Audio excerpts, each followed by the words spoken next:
Today's question to our viewers: what is the difference between egotism and narcissism?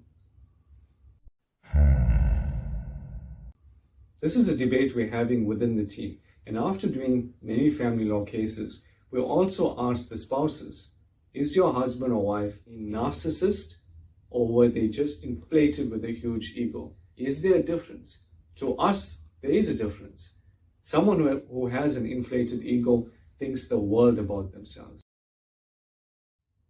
Someone who's a narcissist will do anything possible to trample your rights. They think well of themselves already, but a narcissist puts everything forward for themselves.